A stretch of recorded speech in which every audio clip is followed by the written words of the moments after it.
Everyone, welcome to इन्वायरोट्रिक्स। मैं हूं doctor Savita कलशन और आज के इस लेक्चर में हम बात करने वाले हैं पार्ट 52 ऑफ इन्वायरमेंटल केमिस्ट्री। तो बहुत सारी क्वेरीज आ रही थी रिलेटेड कि इन्वायरमेंटल केमिस्ट्री जो है मैम यूनिट वाइज कवर कराओ, कि यूनिट वाइज में हमने जो है अभी रिसेंटली एनालिटिकल टेक्निक्स देखे हैं, तो वो भी आपका इन्वायरमेंटल केमिस्ट्री का टॉपिक है और उसी से रिलेटेड अगर कोई न्यूमेरिकल या जो भी कोई क्वेश्चन आता है तो वो सॉल्व करने की हम कोशिश करेंगे।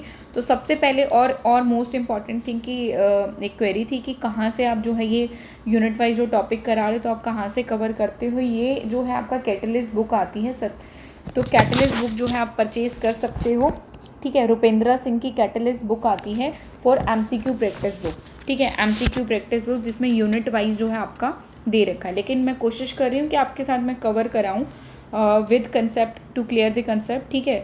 तो अगर आप परचेज करना चाहो तो आप कर सकते हो। तो सबसे पहले हम बात करते हैं क्वेश्चन नंबर 1 की।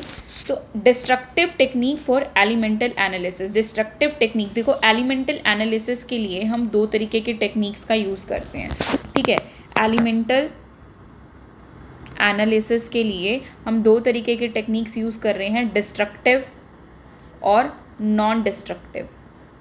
तो डिस्ट्रक्टिव की जब भी बात होगी तो दे आर टॉकिंग अबाउट कि ICP जो है हम यूज़ कर रहे हैं। नॉन डिस्ट्रक्टिव की बात होगी तो ये कहेगा कि एक्सरे फ्लोरोसेंस जो है हम उसका यूज़ कर रहे हैं। तो डिस्ट्रक्टिव की बात कर रहे हैं तो they are talking about ICP। Non destructive elemental analysis की बात करेंगे तो they are talking about the XRP, ठीक है, XRF, x ray fluorescence.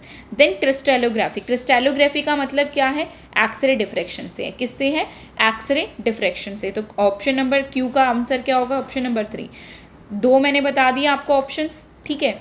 Then colorimetric technique for elemental analysis. Colorimetric technique for elemental analysis के लिए हम क्या यूज़ कर रहे हैं? UV विजुअल स्पेक्ट्रोफोटोमीटर का हम यूज़ कर रहे हैं, ठीक है। कलरीमेट्रिक टेक्निक फॉर एलिमेंटल एनालिसिस का में हम क्या करते हैं? UV विजुअल स्पेक्ट्रोफोटोमीटर का यूज़ करते हैं। क्लियर है? तो करेक्ट आंसर क्या होगा इसका? ऑप्शन नंबर B, ठीक है। P का for ICP for the non destructive technique to elemental analysis. Non destructive technique for elemental analysis x ray fluorescence 1, ठीक है। R का 1 हो गया। Q का क्या हो गया हमारा? क्रिस्टलोग्राफी का एक्सरे डिफ्रैक्शन। और कलरीमेट्रिक टेक्निक का क्या हो गया? UV visual spectrophotometer. Correct answer is option number B। Then next question देख लेते हैं। Benzene, toluene, ethylene, xylene are common constituent of gasoline. Vapour pressure of liquid are respectively, आपको वेपर प्रेशर्स दे रखे हैं at 25 degree Celsius, assuming the equimolar mixture of these liquid obey the Rayleigh's law. Which one of the following given exert the maximum partial pressure in the mixture? इनमें से कौन सा जो है maximum partial pressure in the mixture जो है वो show करेगा? क्या वो बेंजीन होगा, जाइलिन होगा या टॉलिन होगा? ये सारे के सारे क्या हैं? आपके कंस्टिट्यूएंट्स हैं किसके? गैसोलीन्स फॉर्म जब होता है उसके, ठीक है, जो हम पेट्रोल बना रहे हैं। तो चलिए सबसे पहले बात करते हैं। बेसिकली क्या कहना चाह रहा है कि what is happening here, you have a mixture of liquid. हमारे पास क्या है? मिक्सचर ऑफ लिक्विड है, ठीक है। क्या है हमारे पास? मिक्सचर ऑफ लिक्विड है। Each liquid tries to evaporate. हर लिक्विड क्या करेगा? It tries to evaporate, evaporate होने की कोशिश करेगा इनटू दी गैस। किस में इवेपोरेट होने की कोशिश कर रहा है? गैस में इवेपोरेट होने की कर रहा है। How much of each liquid evaporate, वो क्या होगा उसका? Partial pressure. तो जो कितना इवेपोरेशन जो है हमें देखने को मिलेगा किसी लिक्विड का, तो उसको हम क्या कहेंगे? पार्शियल प्रेशर कहेंगे, which is depend upon how much of it present in liquid, कि कितना जो है वो आपका, कितनी कंसेंट्रेशन जो है आपकी लिक्विड में प्रेजेंट है, मोल फ्रैक्शन जिसको हम बोलते हैं। हाउ वॉलेटाइल इट इज़, कितना जो है वो वॉलेटाइल है, ठीक है, कितना जो है वो वॉलेटाइल है, कितना जो है वो प्योर वेपर प्रेशर है। क्लियर है? तो ये क्या कहना चाह रहे हैं कि you have a mixture of mixture of liquid, each liquid try to evaporate into gas, and how much of each liquid evaporate, its partial pressure depend on, partial pressure किस पे डिपेंड कर रहा है? कि how much of it is present in liquid, कि कितना जो है वो लिक्विड में प्रेजेंट है, जिसको हम क्या कहेंगे? मोल फ्रैक्शन कहेंगे।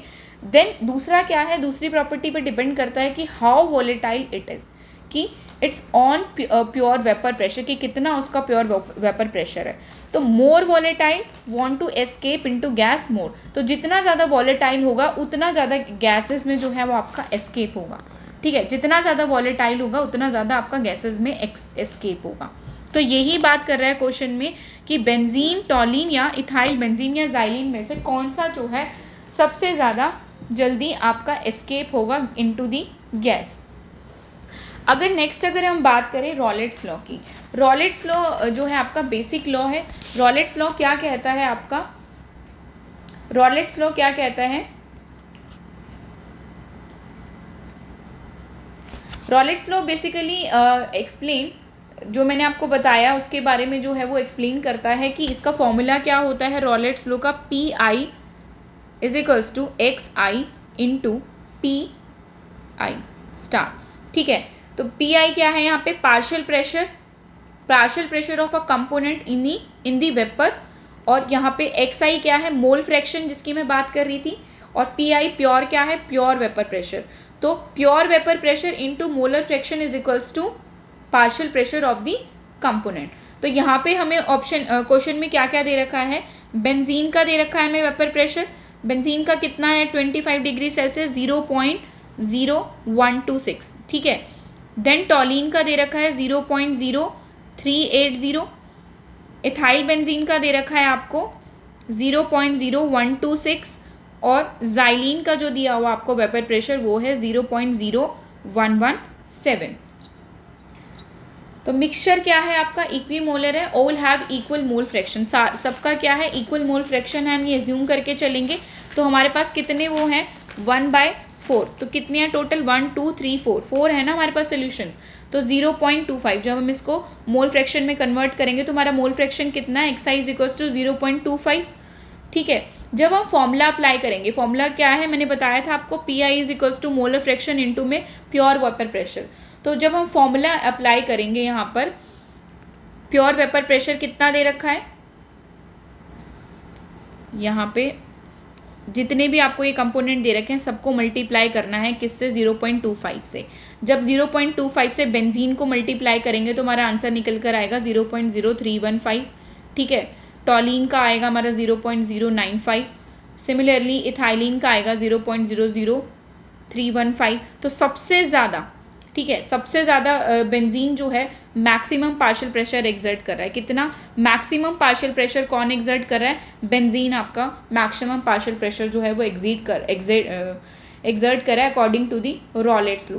सो बेंजीन करेक्ट आंसर क्या होगा आपका क्वेश्चन में, यहाँ पर करेक्ट आंसर क्या होगा, बहुत ही इजी क्वेश्चन है, थोड़ा सा डिफिकल्ट तरीके से ये दे रखा है, आप ऑप्शंस देख के भी बिना सॉल्व करे जो है यहाँ पे पता लगा सकते हैं कि 0.126, 0.0126 और 0.0117 एट 25 डिग्री सेल्सियस।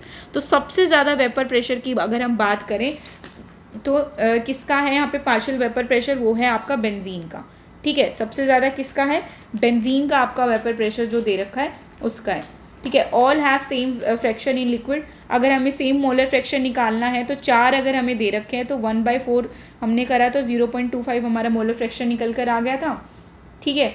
तो benzene has highest pure pressure, तो बेंजीन का क्या होता है, हाईएस्ट प्योर प्रेशर होता है,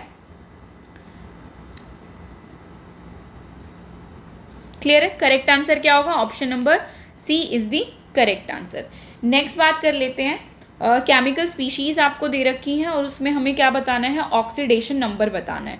केमिकल स्पीशीज़ दे रखी हैं, ऑक्सीडेशन नंबर बताना है। तो हाइड्रोजन सल्फाइड का क्या होगा, यहाँ पे एलिमेंट क्या है, यहाँ पे एस है, ठीक है, सल्फर है।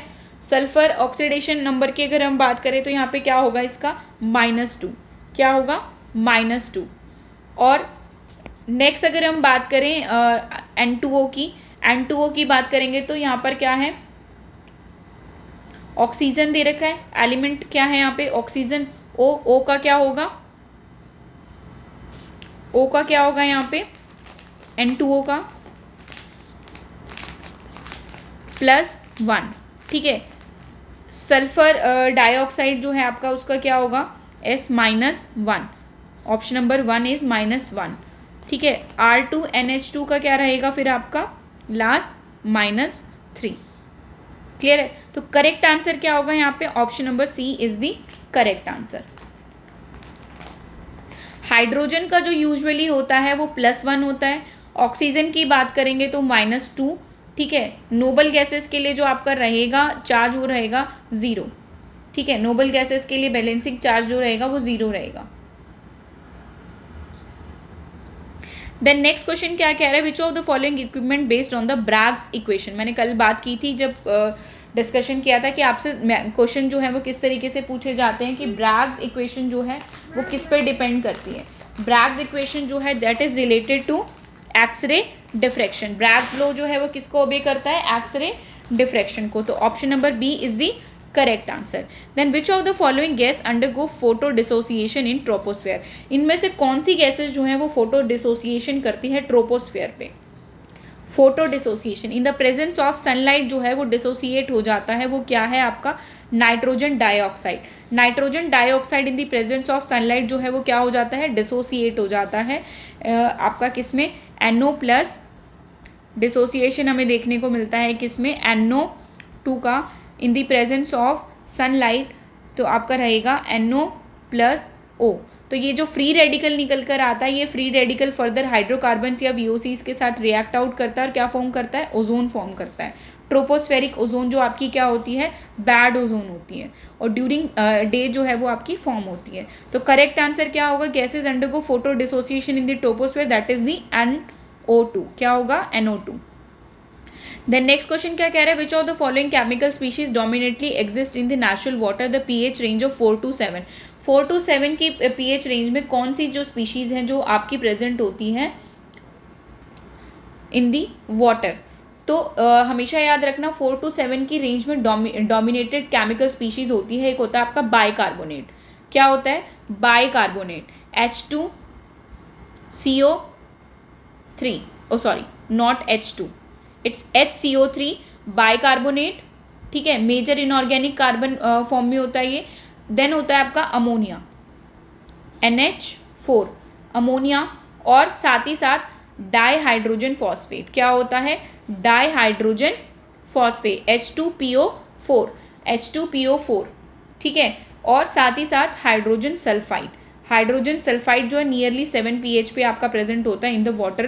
तो अगर major chemical species which is dominantly in natural water में क्या है, डोमिनेटिंग स्पीशीज फॉस्फेट से रिलेटेड, वो क्या होगी आपकी H2PO4 डाईहाइड्रोजन फॉस्फेट। हमेशा याद रखना क्या होगा, डाईहाइड्रोजन फॉस्फेट। अगर ऑप्शन में बाइकार्बोनेट दे रखा है तो बाइकार्बोनेट लिखेंगे, HCO3, ठीक है। HCO3 अमोनिया भी होता है और साथ ही साथ हाइड्रोजन सल्फाइड भी होता है आपका। क्लियर है। देन नेक्स्ट क्वेश्चन देख लेते हैं कि क्वेश्चन नंबर 7 असर्शन दे रखा है कि marl deposit are common in lake, pond and having a high amount of calcium and excessive algal growth. Reason, the removal of carbon dioxide through algal action and cause the shift in a form of alkalinity from bicarbonate to carbonate and form the carbonate to hydroxide. तो marl क्या है, basically deposit rich in CaCO3। क्या होता है आपका, deposits होते हैं। माल क्या होता है, बेसिकली माल क्या होते हैं, a deposit which is rich in CaCO3, calcium carbonate से रिच होते हैं। If water contain high calcium, अगर कोई वाटर जो है वो कंटेन करता है हाई कंसंट्रेशन ऑफ कैल्शियम को, एंड एल्कलिनिटी, और एल्कनिटी को मेनली कार्बोनेट या बाइकार्बोनेट, एल्कनिटी में आपके कार्बोनेट और बाइकार्बोनेट कुछ भी हो सकता है, ठीक है। देन कैल्शियम और बाइकार्बोनेट रिएक्ट करेंगे और फॉर्म करेंगे आपके प्रेसिपिटेट। कैल्शियम और बाइकार्बोनेट आपके रिएक्ट क्या करके क्या फॉर्म करेंगे, आपका प्रेसिपिटेट फॉर्म करेंगे, CaCO3। ये और CaCO3 जो है आपका एक्सोस्केलेटन स्ट्रक्चर फॉर्म करने में जो है आपकी हेल्प करता है। ये मैंने आपको रिएक्शन बता रखी है, ये रिएक्शन मैंने बताई हुई है जब मैंने ओशियन एसिडिफिकेशन कराया था, ठीक है। तो this precipitate settle in mall in the lake and pond bottom. ये जो है आपका प्रेसिपिटेट क्या हो जाता है, सेटल हो जाता है आपका लेक और बॉटम में। तो स्टेटमेंट क्या कह रहा है, ध्यान से पढ़ो, marl deposit are common in lake, pond and high amount of calcium and excessive algal growth. Clear है, ठीक है। Marl deposit rich in calcium carbonate, if water contain high calcium and alkalinity, then they form the precipitate of CaCO3. This precipitate settle as marl in the lake pond bottom, और ये as a bottom में आपके जाके deposit हो जाते हैं। अगर हम रीज़न की अगर हम बात करें तो बेसिकली रीज़न क्या कह रहा है यहाँ पे, the removal of carbon dioxide through algal action tend to cause shift in the form of alkalinity from the bicarbonate to carbonate and tend to carbonate to hydroxide।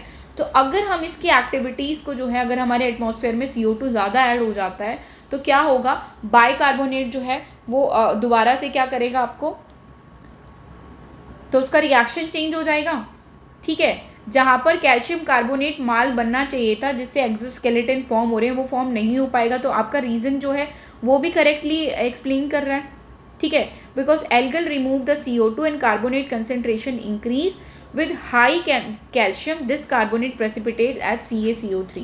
ठीक है, क्या फॉर्म कर देगा, CaCO3 के प्रेसिपिटेट जो है form कर देगा। तो असर्शन रीजन जो है वो दोनों करेक्ट हैं यहाँ पर। तो both A and R is correct and R is the correct explanation of A।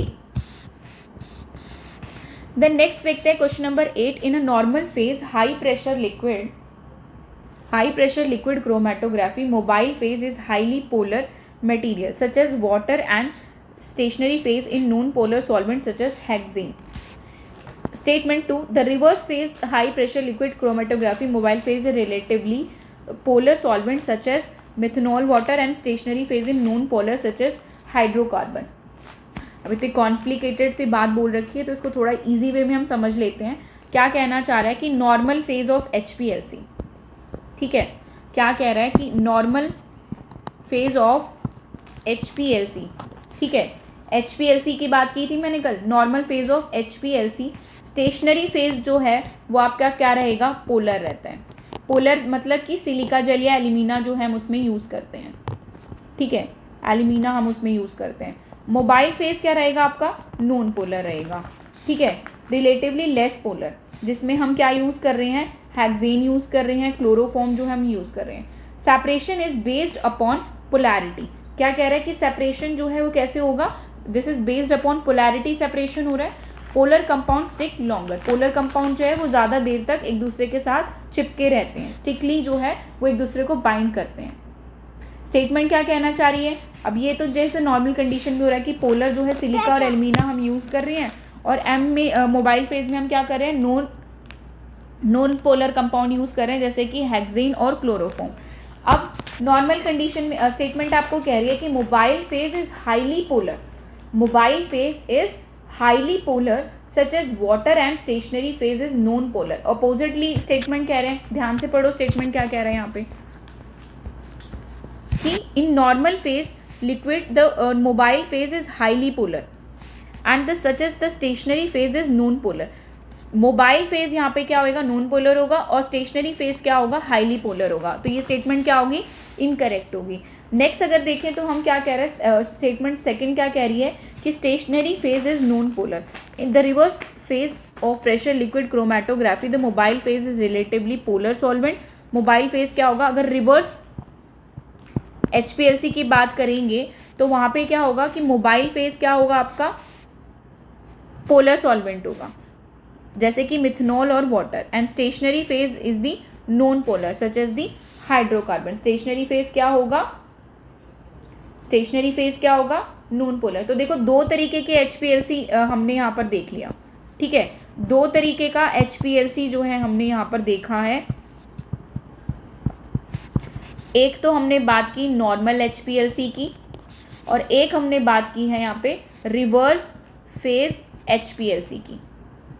ये इसके अपोजिट होता है। इसमें क्या होगा, स्टेशनरी फेज और मोबाइल फेज। स्टेशनरी फेज इसमें क्या है, पोलर है, और मोबाइल फेज क्या है, नॉन पोलर है। और इस केस में क्या है आपका, स्टेशनरी और mobile phase, stationary phase non polar है और इसमें क्या है आपका, पोलर है। तो हमेशा याद रखना HPLC नॉर्मल HPLC में स्टेशनरी फेज पोलर और mobile phase non polar. Reverse HPLC में जो है आपका स्टेशनरी फेज नॉन पोलर और मोबाइल फेज क्या होगा, पोलर होगा। क्लियर है। तो स्टेटमेंट 2 जो है आपका यहाँ पर क्या है, करेक्ट है। ठीक है, स्टेटमेंट 2 क्या है यहाँ पे आपका, करेक्ट है।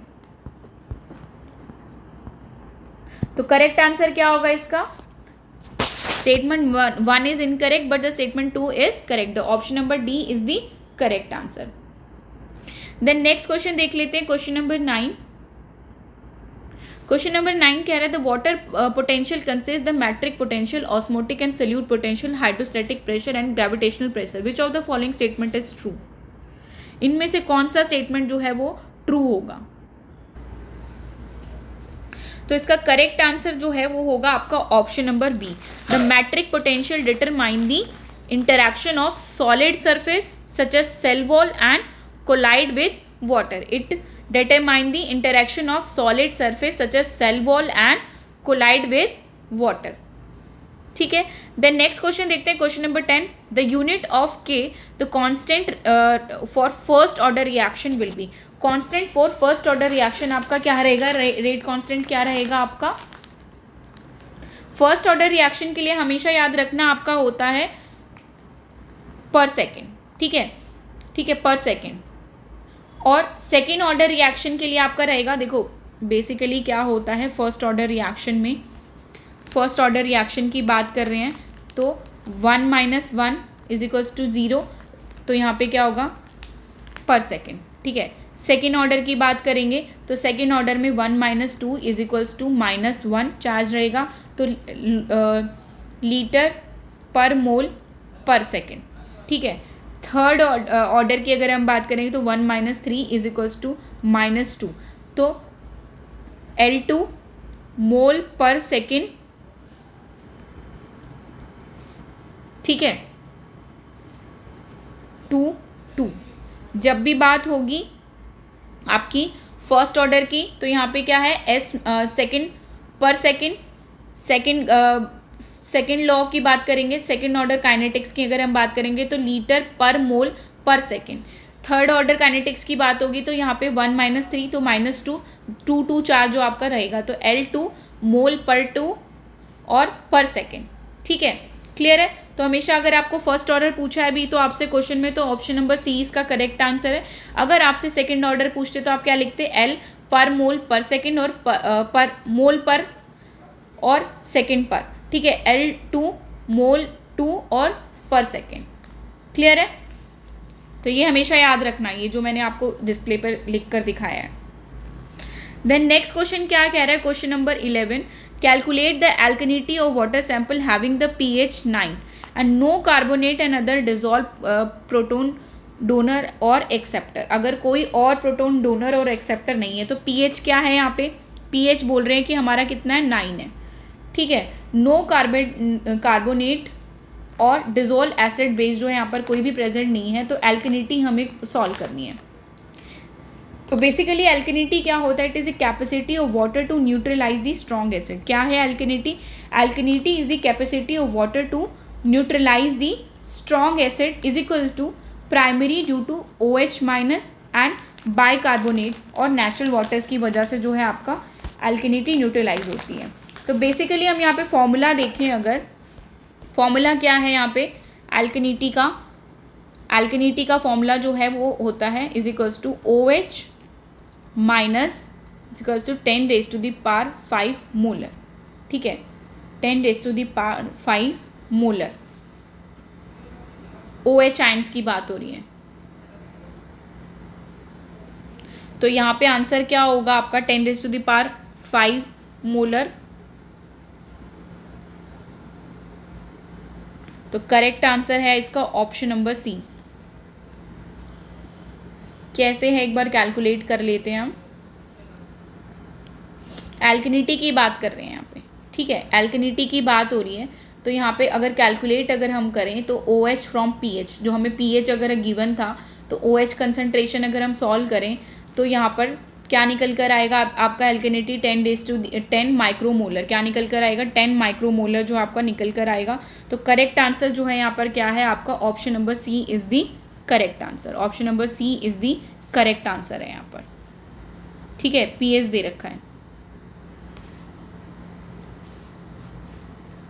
देन नेक्स्ट क्वेश्चन नंबर 12 क्या कह रहा है? विच of the following species in lake and pond not a proton acceptor. इनमें से कौन सी जो है वो pH स्पीशीज लेक और पॉन्ड एक्सेप्टर नहीं है? तो एल्यूमिनियम जो है आपका वो प्रोटॉन एक्सेप्टर नहीं है। नेचुरल ऑर्गेनिक मेटल भी प्रोटॉन एक्सेप्टर होते हैं। हाइड्रोजन सल्फाइड भी आपका प्रोटॉन एक्सेप्टर है, और H3SiO4 जो है ये भी आपका प्रोटॉन एक्सेप्टर है। प्रोटॉन एक्सेप्टर का मतलब क्या है कि proton acceptor is equals to base is equals to species that can accept hydrogen. जो हाइड्रोजन को एक्सेप्ट करे वो क्या है, प्रोटॉन एक्सेप्टर है। इन वाटर केमिस्ट्री अगर हम कॉमनली देखें, द प्रोटॉन एक्सेप्टर जो है वो है एक आपका OH minus, bicarbonates, hydrogen sulphide, H2PO4 और साथ ही साथ HPO4 2 माइनस SiO4 जो है आपके नेचुरल क्या है, ये एक्सेप्टर है इन्वायरमेंटल केमिस्ट्री में। Functional group of natural organic matter की बात करें जो प्रोटॉन एक्सेप्टर है वो है आपका कार्बोक्सिल ग्रुप और हाइड्रोक्सिल ग्रुप। क्लियर है? तो यहाँ पे क्या है, एल्यूमिनियम जो है वो आपका प्रोटॉन एक्सेप्टर नहीं है, रेस्ट ऑफ स्पीशीज जो है आपकी प्रोटॉन एक्सेप्टर है। आज के लिए इतना ही, और नेक्स्ट वीडियो में जो है हम कवर करेंगे इसी से रिलेटेड कुछ 10-15 क्वेश्चन और हैं, वो कवर करने की कोशिश करेंगे। और साथ ही साथ जो है आपका JKPSC का भी क्वेश्चन पेपर जो है वो सॉल्व कर रहे हैं हम, तो कोशिश करेंगे कि वो जल्दी ख़त्म हो जाए। आज कल में जो है मैं कोशिश करूँगी 2 क्लासेस में उसको कवर करने की, और फिर जो है हम इसके बाद आपका कवर करेंगे बायोस्टैट। सो अगर वीडियो पसंद आए तो प्लीज़ लाइक शेयर सब्सक्राइब करें, मेरे चैनल को फॉलो करें। Thank you so much.